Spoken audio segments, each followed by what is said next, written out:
Fala pessoal, tudo bem? Professor Igor aqui, mais um dia, mais um vídeo. Não esqueça de deixar seu like, de compartilhar esse vídeo, comentar. Caso você tenha alguma sugestão, queira ver algum assunto aqui, fala que eu trago para você o vídeo a respeito disso. Lembrando que essa quarta-feira, dia 15, nós temos uma live no Instagram às 8 horas da noite com o Sergilson. Nós vamos falar sobre vocações e sobre uma formação mais espiritual aí. Se você quiser assistir, vai lá no Instagram, igor.brot, e acompanhe a live que vai acontecer 8 horas. Vídeo de hoje, Segunda Guerra Mundial, tá? Essa Segunda Guerra Mundial eu vou focar um pouco mais no contexto da Alemanha, tá? Eu vou falar dessa Alemanha década de 20, que apesar de um contexto de dívida moratória, né, devo, não nego e não vou pagar, nós temos uma Berlim que é meio que o centro cultural. Nós vamos ter o lançamento aí do primeiro filme a respeito de vampiros, por exemplo, né, que vai ser o Nosferatu.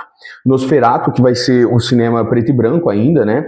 A gente vai ter ele inaugurando esse cenário cultural no cinema. Então é muito interessante a gente ver que, apesar do contexto econômico e político da época, né, da década de 20 da Alemanha, nós temos ela como capital da Europa cultural, tá? Então, por favor, não esqueça de se inscrever, deixar o seu like, compartilhar esse vídeo. Muito obrigado você que tem acompanhado, que você que tem assistido os vídeos. Lembrando que também, a partir de quarta-feira, nós começamos uma live aqui, né? Vai ter um pouquinho de gameplay. É forte dizer que vai ser gameplay, mas nós teremos uma live aí jogando alguma coisa e debatendo esses assuntos, tanto de história quanto de atualidades. Beleza? Bom, vamos lá. Alemanha da década de 20, a gente tem uma Alemanha que vai ser toda salva, entre aspas, pelos Estados Unidos, né? Não custa aqui lembrar você que no contexto, os Estados Unidos entram lá na Primeira Guerra Mundial, né, na Grande Guerra, devendo para a Inglaterra e sai da Primeira Guerra com a Inglaterra devendo para eles. Então, basicamente, o que faz o dinheiro girar dos Estados Unidos é confronto, é guerra, tá? O que mexe a economia é a guerra. Né, quando a gente tem a crise de 1929, né, o crash na Bolsa de Nova York, é justamente por conta do quê? Eu tenho um excedente militar. Eu produzi um monte de armamento, um monte de suprimentos voltados para o confronto, e agora eu não tenho um confronto, então eu não tenho para quem vender. Então é muito importante que o confronto ele exista, para que daí os Estados Unidos possam fazer sua economia, tá? Que é muito pautada nisso. Tá? Outro exemplo nós temos também no confronto entre Rússia e Ucrânia, que o primeiro país a se manifestar a respeito do confronto mesmo foi os Estados Unidos, falando que estaria disposto a ajudar a Ucrânia. E ajudar em qual aspecto? Vender armamento mais barato, tá? Que é o que interessa para os Estados Unidos aí. Mas vamos lá. Nós temos essa Alemanha com uma dívida moratória, né? Então, dívida moratória seria basicamente o quê? Eu assumo, eu confesso que eu tenho uma dívida, que eu tenho que pagar um valor alto, porém eu não tenho como pagar essa dívida, então eu não vou assumir, tá? Nós vamos pegar uma década de 20, que é representada através de ilustração, nós vamos ter a fotografia de um soldado da Primeira Guerra Mundial em situação de mendicância, né? Em situação de estar pedindo comida na rua, né? A gente vai ter uma moeda que não vale nada, né? Um pão vai custar cerca de 1 bilhão de marcos germânicos, né? O dólar vai ter que começar a ser a moeda na Alemanha para reestruturar essa economia, tá?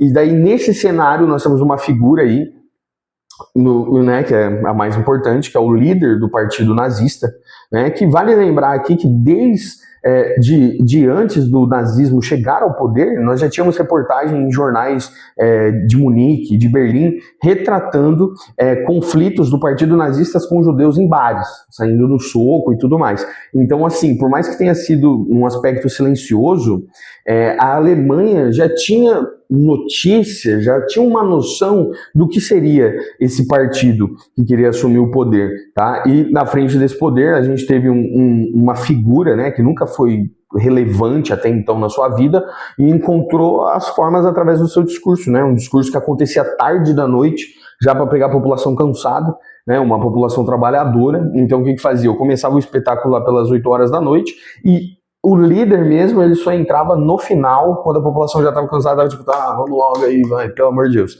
E daí o que acontece? Registrava esses momentos, né? Tem um filme disponível, se eu não me engano, no YouTube, a respeito, um filme nazista, né? Um filme produzido por Hitler, né? Cinema mudo, preto e branco, mas que é um filme, se eu não me engano, coisa de 30 e poucos minutos, eu vou tentar deixar ele aqui embaixo, que mostra um pouco a visão das pessoas do movimento a respeito do seu movimento, né? Vale lembrar que eu estou falando aí que existe um romantismo nisso, né? Uma característica desses regimes é o romantismo. Então eu pego a situação atual do meu país e eu vou remeter essa situação atual a uma situação passada onde era de glória. Melhor, na Itália nós temos com o fascismo, por exemplo, ele voltando ao tempo do Império Romano, né? Mussolini voltando ao tempo do Império Romano. Então nós temos esse romantismo como característica, né? Vamos voltar àquele primeiro tempo, o tempo bom, né?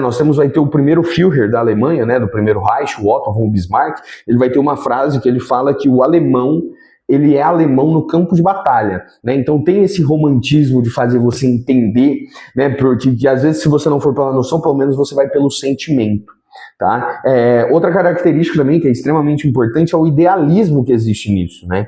Em regimes autoritários como esse que nós temos aí no período da Segunda Guerra Mundial, aí, década de 20, 30, 40, né? Nós temos o salazarismo em Portugal, o franquismo na Espanha, e daí nós temos o nazismo na Alemanha, em que é interessante você notar que assim, não sou eu que adequo a realidade, eu tenho que adequar a realidade ao meu ideal, né? Então é uma característica também desses regimes que, assim, não sou eu que tenho que me adequar ao mundo. Olha que beleza, né? Quem dera se fosse assim.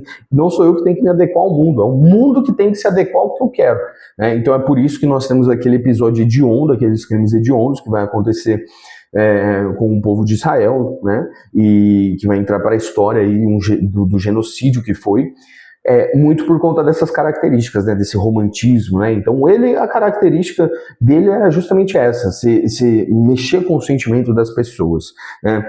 Tem um livro também que é muito interessante, que vai falar um pouco do laudo psiquiátrico dele, né?